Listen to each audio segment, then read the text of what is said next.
दोस्तों, जिन बच्चों को 2025 में बिहार बोर्ड से मैट्रिक या इंटर का एग्जाम देना है, अभी वो बच्चे या तो 10 क्लास में पढ़ रहे हैं या फिर 12 क्लास में पढ़ रहे हैं, ऐसे बच्चों का एग्जाम फॉर्म भरा जा रहा है। मैट्रिक का भी एग्जाम फॉर्म भरा जा रहा है, इंटर का भी एग्जाम फॉर्म भरा जा रहा है। एग्जाम फॉर्म भरा तो जा रहा है, लेकिन ये कैसे कंफर्म होगा कि हमारा एग्जाम फॉर्म सच में भरा गया कि नहीं भरा गया। जैसे आप लोगों को तो कह दिया गया कि भाई आप फॉर्म जमा कीजिए, फॉर्म को भर करके अपने स्कूल में कॉलेज में जमा कर दीजिए। आपने जमा भी कर दिया, बहुत सारे बच्चे फॉर्म भर भी चुके होंगे, बहुत सारे बच्चे फॉर्म भरने वाले होंगे। तो सवाल यहाँ पे ये उठता है कि चाहे हमसे फॉर्म कोई भी भरवाया गया हो, क्योंकि आप जानते हैं कि फॉर्म जो है छपा हुआ भी आया था, जिसमें फोटो, आपका सिग्नेचर, नाम, पिता का नाम, माता का नाम सब छपा हुआ आया था। एक फॉर्म ब्लैंक भी आया था। कुछ स्कूल कॉलेजों ने छपा हुआ फॉर्म पर भी फॉर्म भरवाया है बच्चों से, और कुछ स्कूल कॉलेजों ने ब्लैंक फॉर्म भी दिया है बच्चों को भरने के लिए। अच्छा, कुछ कॉलेज ऐसे भी हैं कि जो अपने स्तर से, अपने वेबसाइट से, अपने पोर्टल से ऑनलाइन भी करने के लिए कहते हैं। अब तरीका चाहे जो भी हो, आपने जिस तरीके से, जिस माध्यम से मैट्रिक इंटर 2025 के लिए एग्जाम फॉर्म भरा हो, सवाल ये उठता है कि हमें कैसे मालूम पड़ेगा कि हमारा सच में एग्जाम फॉर्म भरा गया। कहीं ना कहीं कन्फ्यूजन रहता है। अच्छा, ये भी एक सवाल है कि अगर एग्जाम फॉर्म छूट ही जाए तो फिर उसका क्या तरीका होगा हमारे सामने। हम कैसे फिर दोबारा से एग्जाम फॉर्म भर पाएंगे, कहीं अगर अपनी गलती की वजह से या फिर हमारे स्कूल कॉलेज के एक मिस्टेक की वजह से किसी बच्चे का उन्होंने भरना छोड़ दिया, तो हमारे पास क्या विकल्प बचेगा। देखिए, इन सारी चीज़ों की जानकारी मैं दूंगा आपको, और एक साथ ही साथ एक बात मैं आपको और भी बताने वाला हूं कि अगर किसी बच्चे का अभी भी ओरिजिनल रजिस्ट्रेशन कार्ड में कोई गलती है, मैट्रिक हो चाहे इंटर हो, तो उनका सुधार कैसे होगा वो भी मैं जानकारी दूंगा आपको इस वीडियो में। पहली बात तो आप ये जान लीजिए कि अभी एग्जाम फॉर्म का डेट शुरू हुआ है, और अभी ये कम से कम तो 4 बार बढ़ेगा। 2 बार तो कम से कम ये बिना लेट फाइन के बढ़ेगा, और 2 बार कम से कम लेट फाइन के साथ बढ़ेगा। ठीक है, तो एग्जाम फॉर्म भरने का डेट खूब मिलने वाला है, अच्छा खासा टाइम आपको मिलने वाला है। लेकिन फिर भी आप टाइम के चक्कर में ना रहें और जितनी जल्दी हो सके अपने एग्जाम फॉर्म को भर दें। अब जब फाइनली ये एग्जाम फॉर्म भरने का डेट खत्म हो जाएगा ना, तो उसके बाद आएगा डमी एडमिट कार्ड। देखिए, इससे पहले आपका आया था डमी रजिस्ट्रेशन कार्ड था वो।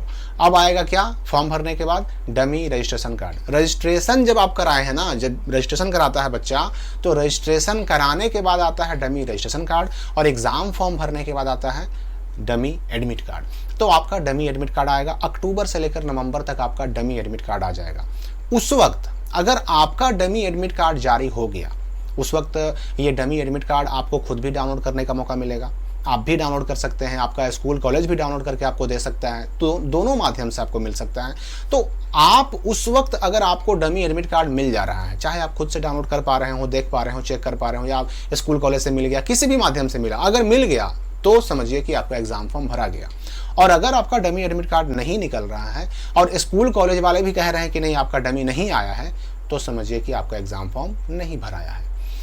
अब यहाँ पर जब डमी एडमिट कार्ड की बात आ गई, तो मैं आपको ये भी बता दूं कि डमी एडमिट कार्ड ही वो चीज़ है जिसमें आपकी सारी गलतियों का फिर से सुधार करने का मौका मिलेगा। और इसके बाद फिर नहीं, इसके बाद फिर अगर कोई गलती रह जाती है ना, तो फिर आपको डायरेक्ट जाना पड़ेगा कहाँ? तो अपने जिले के जो भी संबंधित बिहार बोर्ड के रीजनल ऑफिस हैं, क्षेत्रीय कार्यालय हैं, वहाँ जाना पड़ेगा। वो भी रिजल्ट आने के बाद, मार्कशीट आने के बाद, और मार्कशीट आने के तुरंत बाद भी नहीं, बल्कि 6 महीना साल भर के बाद इसका डेट आता है। और अभी यही काम बड़ी आसानी से सुधार करने वाला आपके अपने स्कूल कॉलेज से हो सकता है। तो डमी एडमिट कार्ड आएगा, अगर आपका आ गया मतलब फॉर्म भरा गया, अगर नहीं आया मतलब फॉर्म नहीं भराया। और डमी एडमिट कार्ड आया तो उसमें आप चेक भी कर लेना है आपको कि हमारा कोई गलती तो नहीं रह गया। अगर कोई गलती है तो उसको अपने स्कूल कॉलेज के माध्यम से, यानी कि अपने स्कूल कॉलेज में जा करके, जैसे आपने डमी रजिस्ट्रेशन कार्ड सुधार करवाया था, वैसे ही डमी एडमिट कार्ड को भी सुधार करवा लेना होगा। अच्छा, यहाँ पर कई बार ऐसे बच्चे भी शिकायत करते हैं कि हमारे स्कूल कॉलेज वाले सब्जेक्ट चेंज नहीं करते हैं, सुधार नहीं करते हैं। तो देखिए, इस केस में स्कूल कॉलेज के हाथ में ही सारी चीज़ें होती हैं, उनसे आपको रिक्वेस्ट करना होगा, जैसे बात बने आपको अपना काम करवा लेना होगा।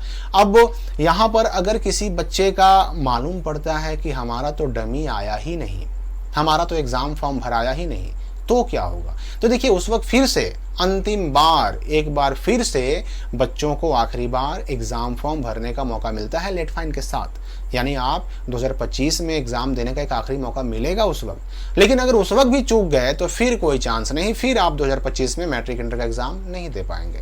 तो इन बातों का आपको ध्यान रखना होगा। अभी मौके हैं, लेकिन कोशिश ये करनी है कि आप जितनी जल्दी हो सके अपने स्कूल कॉलेज जा करके एग्जाम फॉर्म भर दें। अभी रही बात कि ये डमी एडमिट कार्ड कब आएगा, उसका हमको जानकारी कैसे मिलेगा। तो देखिए हमारे चैनल से आपको सारी जानकारी मिलती रही है, हर अपडेट मिलता रहा है। आपसे कुछ मिस ना हो इसके लिए बस ध्यान ये देना है आपको कि चैनल से आने वाले सारे वीडियोज, सारे इन्फॉर्मेशन पर नज़र रखनी होगी।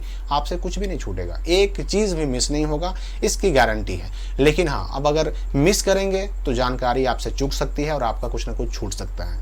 तो अगली वीडियो में हम बात करेंगे सेंटअप एग्जाम के बारे में कि ये सेंटअप एग्जाम क्या होता है, कब होगा, कैसे होगा, किसका किसका होगा, एग्जाम में बैठने पर, नहीं बैठने पर क्या होगा, फेल करने पर क्या होगा। सेंटअप एग्जाम की बिल्कुल विस्तार से जानकारी मैं दूंगा आपको अगली वीडियो में। फिलहाल इस वीडियो के लिए इतना ही।